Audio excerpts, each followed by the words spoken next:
Ορέστης έτοιμος? Πανέτοιμος.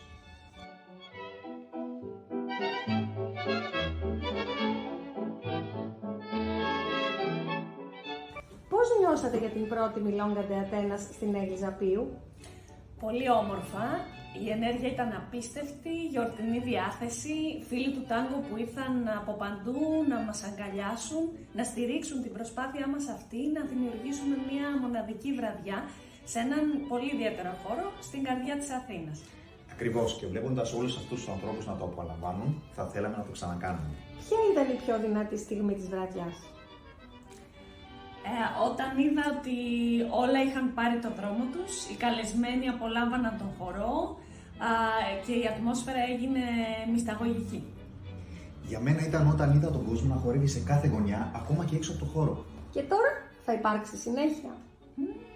Θα υπάρξει, Ορέστη, εσύ τι λες? Δεν αποκαλύπτουμε ακόμα, Έλλη, έτσι δεν είπαμε.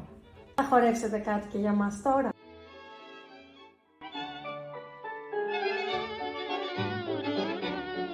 Σας ευχαριστούμε πολύ για την αγάπη που μας δείχνετε. Ραντεβού στην επόμενη Milonga de Atenas.